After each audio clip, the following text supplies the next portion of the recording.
Canadian Prime Minister Mark Carney will stay in office after his Liberal Party won Monday's election, but it appears to have fallen short of a parliamentary majority. The result leaves Mr Carney needing help from his political rivals to pass an agenda aimed at confronting Donald Trump's trade war and his threats to annex Canada.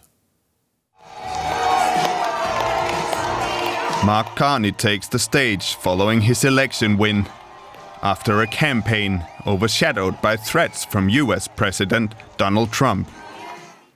As I've been warning for months, America wants our land, our resources, our water, our country. Never. But these are not idle threats. President Trump is trying to break us so that America can own us. That will never ever happen. Carney previously headed the Bank of Canada and Bank of England. Despite a lack of experience in politics, he won a bid to lead Canada's Liberal Party in early March, replacing outgoing Prime Minister Justin Trudeau. After calling snap elections and a few weeks on the campaign trail, he's now won the public vote too. A stunning comeback for the Liberal Party.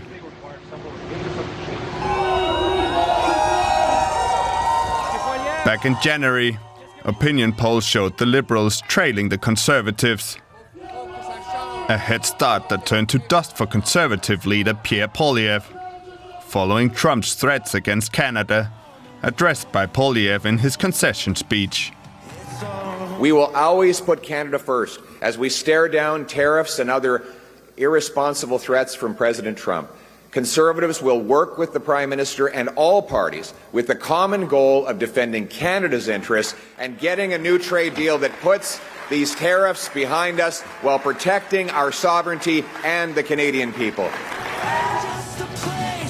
But despite the show of unity, the Conservative opposition says it will hold Carney's government to account. Well, straight to the Canadian capital, where we can join our correspondent Janelle Dumalaon. Welcome, Janelle. Talk us through the challenges now facing Mr Carney. Well, Phil, we were in the room last night where Mark Carney delivered his victory speech to his Liberal supporters, and his remarks really did focus heavily on how his government is going to respond to U.S. policies towards Canada, because that really does remain his number one task. It's dealing with the U.S. as well as with the economic fallout that the U.S. tariff war is going to bring upon Canadians. And it's fair to say that in the run-up to the elections, the Liberals made a lot of promises on this front, among them setting aside $2 billion to help boost Canada's auto sector, investing in an all-in Canada supply chains, as well as ensuring that the revenues from counter-tariff measures go to affected workers. So with regard to the trade war, it's ongoing. He really has to hit the ground running there. But Canadians also expect him to deal with a host of domestic issues as well. Chief of their concerns is housing affordability. Housing costs here have gotten very high. But you know, Mark Carney has positioned himself as a crisis manager. This is what he campaigned heavily on, and now Canadians are really looking to him to deliver.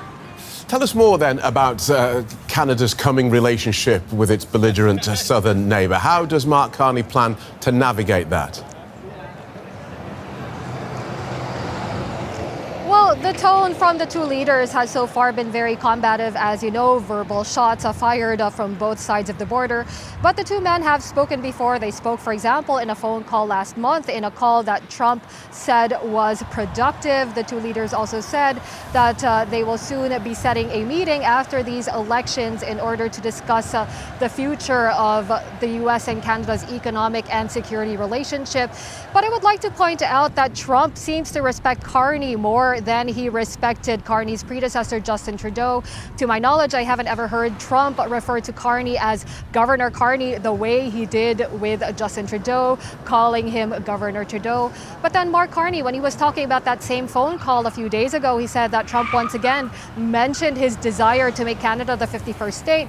And it all goes to show that what he has been saying about how U.S.-Canada relations are just no longer going to exist in the way that they existed before. That is simply a reality, and Mark Carney is going to have to find a way to preserve as much as he can of that relationship while reducing Canada's reliance on the U.S. Yeah, so if Mr Carney is planning a pivot away from this close relationship with the US, where else might he look? So he mentioned this in his speech also last night. He said that there were many ways for Canadians to build prosperity other than the United States. So that tells us that building on the partnerships that Canada has around the world is going to be a key part of his strategy. Worth noting that when he first became Prime Minister, his first visits were to France and the UK, and he said that Canada was the most non-European country that existed. So it's clear that he really wants to make overtures to the Europeans in this way, and there could be opportunities. For example, there is that EU plan to rearm, that 800 billion euro plan, and Carney could be looking at that plan to see if any part of that could perhaps benefit Canadian industry. He has signaled that he wants to work with like-minded democratic countries. Perhaps that indicates to us that he's not really looking for a massive pivot to China, although Canada does trade with China. But we do know that strategic alliances around the world beyond the US are going to be a key part of his policy moving forward. Okay, thanks for that, Janelle. DW correspondent Janelle Dumalaon in Ottawa. All right, we're going to cross to Brussels now to get the view from the EU, from our correspondent there, Lucia Schulten. Lucia, tell us, first of all, about the reaction in Europe to Mark Carney's victory.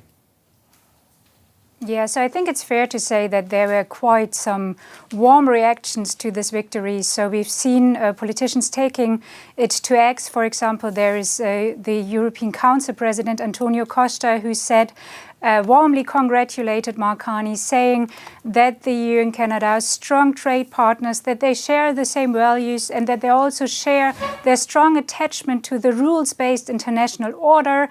There was also Ursula von der Leyen congratulating Mark Carney, saying that there is already a strong bond between the European Union and Canada, and that this is also growing stronger. There has also been UK Prime Minister Keir Starmer congratulating, as well as French President Emmanuel Macron, saying he's looking forward to working together. He said elbow by elbow with Carney. And then finally, also importantly, Mark Rutte, who is the NATO Secretary General, he said that he's also looking forward to working together with Mark Carney to build a stronger and fairer alliance.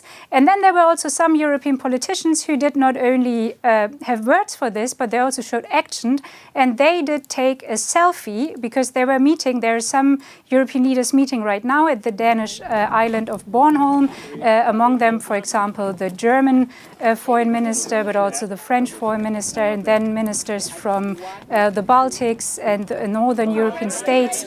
And they were taking the selfie while they're meeting there, and they were having this family photo, and then they decided to take the selfie. So I think it really is fair to say that here in Europe, this electoral win has been broadly and warmly welcomed. So a selfie video to congratulate Mark Carney from EU foreign leaders. How closely do Europe and Canada already work together, Lucia, and how well do Europe's leaders know Mark Carney? So there are really some areas where Canada and the European Union are working together. Maybe first and foremost, they are large trading partners. They're not the biggest trading partners, but they are large trading partners, and they did formalize their trading relationship with an agreement. It is the comprehensive agreement for a comprehensive economic trade agreement. It is a bit of a complicated term. It is also better known as CETA, and this is already provisionally in place here in the European Union and Canada. To be permanently in place, it would need to still be ratified by all of the member states. This is still ongoing. And this trade agreement foresees the elimination of 98% of all tariffs on goods that are being traded between Canada and the European Union, but the European Union and Canada also work together in the group of the so-called G7, where there are also other European states such as Germany, France and Italy, where they work closely together when it comes to also economic questions. And then finally, Canada is, of course, a member of NATO. And there are a lot of European states or European Union states which are also members of NATO. And when it comes to how well they know, European leaders know Mark Carney, he is, as we have just heard in the studio talk, he is a relative newcomer. So they don't know him yet too well, but it is very likely that they will get to know him much better, because also, as we've heard, his first trip when he became Prime Minister of Canada was not to the United States, but it was to France and the UK. And I think with that he also did send a clear signal and did set the tone for the cooperation in the next years to come. DW's Brussels correspondent Lucia Schulten. Lucia, thank you so much.